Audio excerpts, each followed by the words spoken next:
Welcome to Superstar Scores Steve Blackman. You guys voted Oh, for it, yeah. so we're going to give it to you. Black History Month, right? That's the justification we're using for this. So, we are going to do another one of these right afterward. It's going to be Superstar Scores Roman Reigns, which I'm sure is going to have a lot more legitimate discussion behind it. But, you guys voted for Steve Blackman, so, we're going to throw that out there for you guys. The other alternative was, what was it, Buff Bagwell, I think. Mm-hmm. So, hey, this is what you asked for. I'm going to preface my side of things ahead of time in saying that I don't remember a lot of different specific things about Steve Blackman, so, I don't really have a whole lot to say. I know Drew is in the same kind of boat where he wasn't watching at that time, so he, doesn't know much about Steve Blackman in general, as opposed to me not remembering it and whatever. But we're still going to go around nonetheless, talk about the different things. If you are unfamiliar with Superstar Scores, this is 10 different things that we are going to rank a wrestler on, and you can get a score between a 0 and a 10, 10 being the highest, 0 being the lowest. And each of those categories, there are broken down into 5 bigger categories, so I'll explain them when we're going along. The first group of 2 categories is ring skills, athleticism, and psychology. And the way we're going to do this is kind of the same as what we've done before, but we're going to try to get a little bit more discussion back and forth. Athleticism is the person's signature moves, their finishers, what do they usually do when it comes to being able to perform? Can they botch, or will they botch, that kind of a thing? Can they botch? Can they botch Apparently like you Shawn can. Michaels? Yeah, I can botch, But, if they botch a lot, then obviously you don't get as high of a score as if they are just a consummate professional, and if they can just do anything in the ring, they get a higher score than if they're very limited and that kind of stuff. Psychology is, pretty self-explanatory. Do they sell their injuries in the ring? Do they tell a story well? That kind of stuff. I went with a 6 and a 5 because he's athletic and he has the right look for what he was going for and whatever, but he doesn't have a strong move set. His finishers are kind of just meh, and, there's not that much memorable for him. He's not pulling out Iron Man matches and, going crazy. He's wrestling a hardcore kind of style, which is fun, but it's not the most versatile and, awesome. What do you guys think about that? Yeah, Steve Blackman. He did a lot of kicks, and he kicked really hard. He kicked good. No, this is a guy who did not have a very wide range, but he embraced what he did have, and he worked very well with it, and he never tried to push himself outside of it. So in that sense, he was very smart with what he did in there. What he did very well. I mean, at the time he was there, no one threw kicks like him. That guy was the fucking kick master. And then he had like all those cool like sticks that he would hit people with, and I don't know. I'm not gonna say this guy is like has a million moves. He's not the man of a million moves, but what he does have is pretty sweet. He was always in phenomenal shape, so he was always able to like. I never seen him have a problem like being able to pull off a cool move if he had to. He could jump in the air. He can roll around if he needs to. So he's not going to be doing a lot of botches. He's not like making a lot of mistakes. So for athleticism and psychology, I'll go ahead and give him a good 6 for both. Who wants to go next?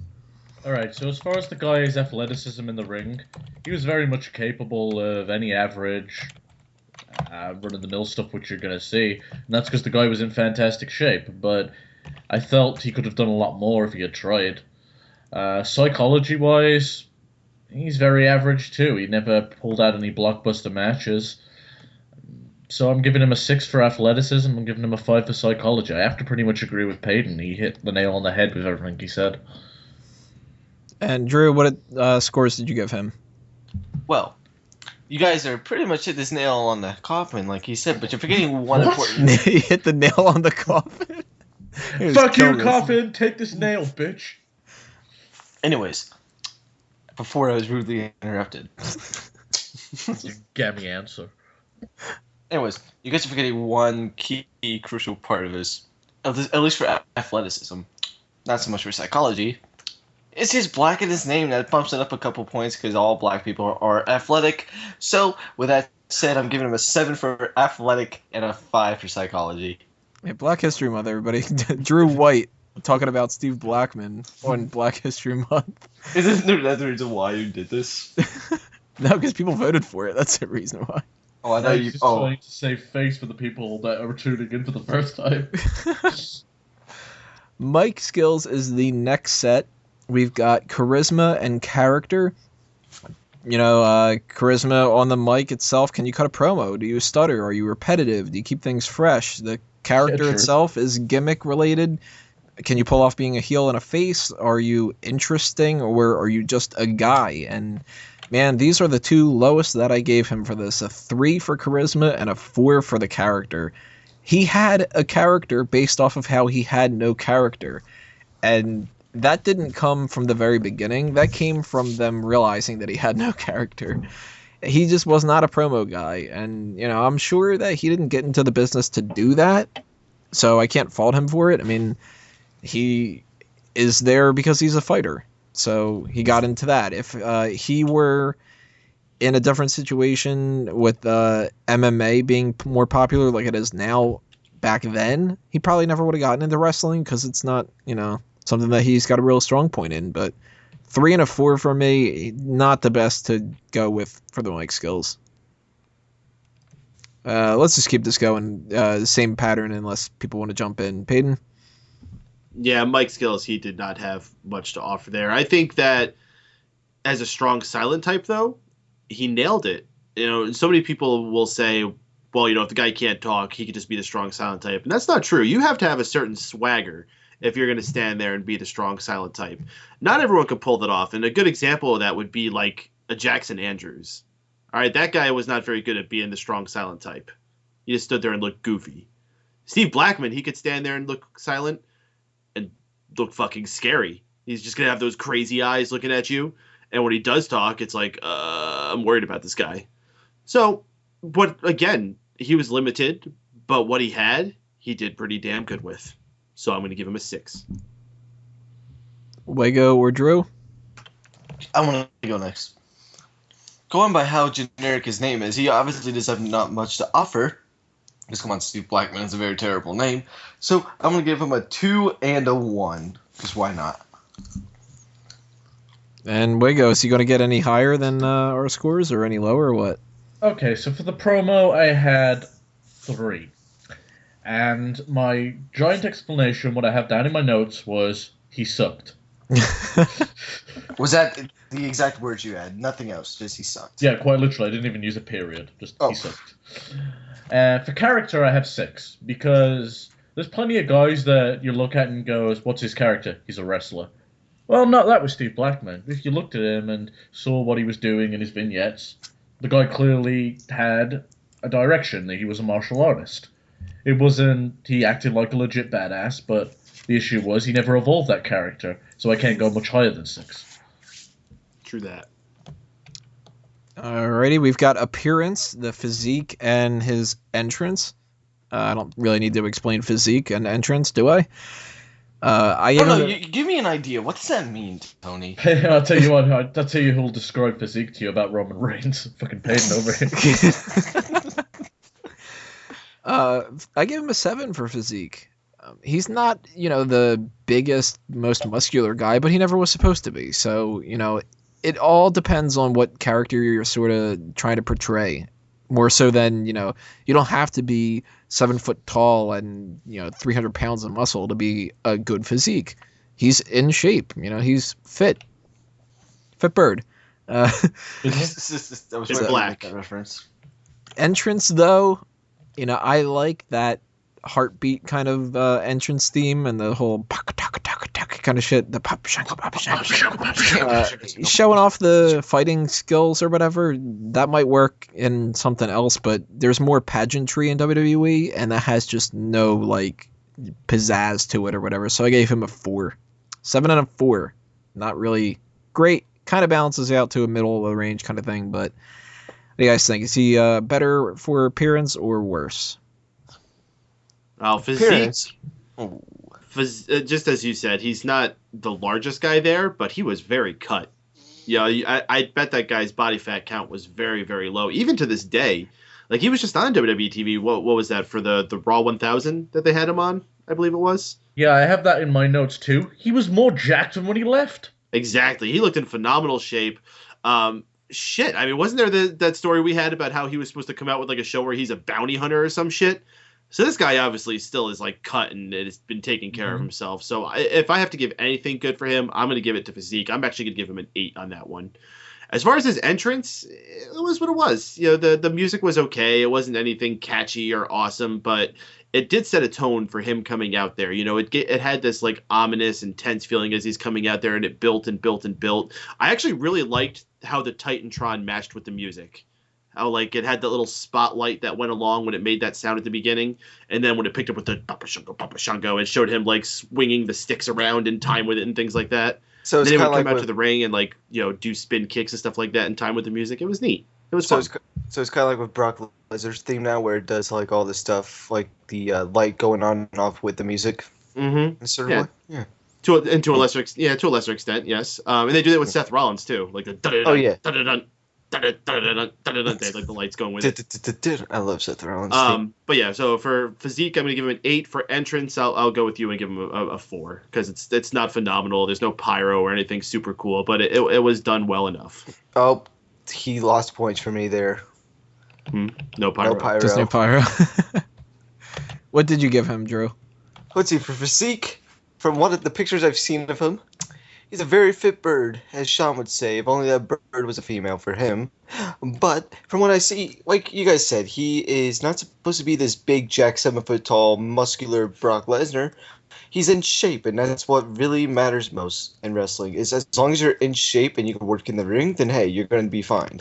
So for that, I will give him an 8 as well. And since, if you did mention pyro, he would have gotten a 6 from me. Without the pyro, he's got a 2. So what was that? 8 and a 2. And Wego, what do you think about physique and entrance? This guy was fucking jacked. I've got him at a 7. I don't give him an 8 because he doesn't really have anything else that makes him unique. So I think 7's fair for physique. As far as his entrance goes, I was actually just watching his entrance video, and all it is him just kicking the fuck out of people with a kendo stick while just flash Steve Blackman and Lethal Weapon on the screen. It was so fucking stupid. I actually like the music though, so just for the music, I'll give his entrance a 5.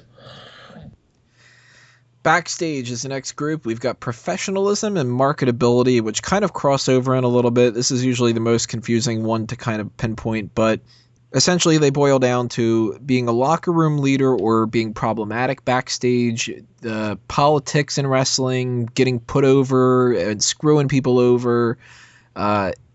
That's more of the professionalism side. The marketability is if they are a PR nightmare. Arrests are a big deal. When people promote the company, when they do charities, talk shows, and stuff like that. I'll admit on my side of things that I wasn't thinking about this one thing that Wigo is going to bring up a little bit later. So I only gave him a 5 for marketability, but that was me just not knowing really what he has done. So I couldn't give him a positive, couldn't give him a negative. I just ended up throwing him a middle of the road kind of score. I gave him a 7 on professionalism, though, because I really haven't heard anything bad about him. So that was, again, another thing where I couldn't give him a 10 because I didn't know of, like, these amazing things he's done. But I needed to give him a positive, so I gave him middle of the road of the positive. So he probably deserves more than that. But, for the interests of just throwing it out there, what I already had mentioned before, I gave him a 7 and a 5. But, Wago, explain why that should be better. Well, the reason I say it should be better is because back when the whole Chris Benoit incident went down, a certain individual who is now praised in WWE's good books, Chris Nowinski, decided to be Sergeant fucking prick and essentially badmouth the company and basically run it through the mud over concussions and saying that's the reason Benoit did what he did. My biggest issue that I always took with that was he started that whole campaign pretty much straight after he couldn't continue his career anymore, so I think it was just sour grapes. But Yeah, Steve Blackman was one of the guys that stood up for WWE during that time and argued with Nowinski and actually put up a fight. So even at the time when I don't think he was an employee for WWE, this guy was a company guy and very professional about it, and he stood up for a company that was under hard times because I don't think WWE's ever had bad PR as much as they did when Benoit killed his kid and wife. So what scores did you give him? The early '90s would give that a run in for its money, but Oh, sorry. Help if I give the score. I give him an 8 for professionalism because I've never heard a bad thing about him. What about marketability? Marketability, on the other hand, I've given him a 5. He's not over. So that's the biggest issue with marketability. You can't really put him out there if no one's interested. And as far as PR goes, I don't think he's the best public speaker in the world. Fair enough. Peyton? everything Wago just said there really kind of put it together. Professionalism, I'm going to have to give him an 8 as well. The guy has never had a bad word spoken about him anybody. I picture him being one of those guys, like you would swear he's from like a really good military or religious family where they like have a family game night and they all laugh with each other. Like that's the kind of like family I picture Steve Blackman coming from. You can picture Blackman laughing? I can't. Just watch, tomorrow's going to be a story about how Steve Blackman just kicked the fuck out of his wife. I imagine he probably goes something like, "Heh, oh, sorry, I didn't mean to go off the deep end there." Yeah, he's like, wow, that was funny. I really, I can't. I just bust a nut. Yeah, He's like that Scrubs thing where she doesn't laugh, she just says, "That's so funny." That's so funny. That's hilarious. No, I'm chuckling inside. The guy is just a pro all around. Marketability, unfortunately, though, this is not really a guy that you are going to put on covers. Maybe if he had come around later. If he had come around during the mid to late 2000s, the quote reality era, when it was all about first name, last name guys, and they were taking a lot of influences from MMA as far as their overall product. Maybe he could have been a much bigger star at that point, but for the era he was in, he was not the guy when you have Steve Austin and The Rock around. So yeah, I'll give him a 4 on that. Drew? I gave him a 10 for professionalism because you guys have said the same thing and that nothing bad has ever happened to him. Also, since he has the last name of Black, I bet he had to deal with those races, so he's a good sport. On the other hand, for marketability, what? Anyways, for marketability, I have given him a 5 for the sole purpose of, yeah. The sole purpose of yeah. Yep. Well, you see, back in 1997, Steve Blackman was a part of the big Yeah campaign that went on. The yeah movement. Yeah. Yeah. Technically, he's the original Yes guy, so this is why a lot of WWE doesn't like Daniel Bryan. But, you know me, the brain, back in 1997 WCW, Steve Blackman would have been a 5-time WCW heavyweight champion. So, trust me, he just went to the wrong company, that's the issue. So our final group of 2 are the crowd reaction side of things. Popularity and credibility. Popularity is more just their, the cheers and the boos and merchandise and stuff like that. Credibility is the kayfabe side of things. Is somebody who is a main eventer, or are they just pretty much a jobber? And I gave him a 5 for popularity because he was never really that popular for the most part. He's a name that stuck around and people remember that watched at that time, but you can't have like a 10 be somebody like a Stone Cold and have him be like a 7 or an 8 because he wasn't anywhere close to that. Credibility, same kind of a thing. He was a career mid-carder, so the fact that he didn't win any titles in that mid-card except for the hardcore, which was sort of lower than the Intercontinental and stuff like that, I can't justify giving him higher than a 5. And I'm going to settle around the 4 range for him with that. Peyton? The guy stuck out enough during an era where there was just stars everywhere. You could not sneeze without spreading a virus to a star in that locker room during that time period. There's So to be able stars to on the make yourself ceiling. stick out at all is a really, really big deal. And again, if he had come in a different era, he may have been even more popular. So for him to hang during that time period and really get himself over, I mean, there were periods where people were really cheering the shit out of Steve Blackman. Namely, when he first came in and he had that feud going with Ken Shamrock, people were getting really behind him. And of course, the feud with Shane. Head Cheese also was a very fun time for Steve Blackman. So the guy had a lot of people getting behind him. So I can't give him middle of the road, but I got to give him a little bit above it. So I'm going to give him a 6 for popularity. For credibility, I'm going to go with the same thing. The guy was pushing himself during a time when it's hard to have been noticed. He was very clean. He took care of himself. He took care of those around him. I never heard of him hurting anybody. The guy is just a pro. So I'm going to give him a 6 there as well. For credibility, that isn't as much about being a pro as much as it is how you rank. Uh-huh. So being a pro, but being a 6 for that? Don't Like, judge the. What are you man, talking Tony. about? How is how good you are at what you do not something that affects your credibility? no, If someone goes credibility out on there a, and they're total shit, I'm not going to give him any credibility. no, in a kayfabe sense. Like if you're, a 20-time world champion, you're a 10. If you're somebody who's never won a single match, you're a 0. Again, he's someone who's very proficient at his job. So that's why he gets above average on his credibility. It's not all just about titles. That's what that one's supposed to be about. Now, Tony. Because the other parts are supposed to be more about the professionalism and the. Well, ring if skills it's and just stuff. about that shit, then I guess Jake the Snake Roberts only has a fucking 2. He shouldn't be, a 10. Well, Eh. that's wrong then, because he should be that high. He's a No, fucking not fan. credibility is supposed to be just about how you rank on the hierarchy with that, not about your skill level and stuff. Just because you don't have a title doesn't mean you can't win a title. Mhm.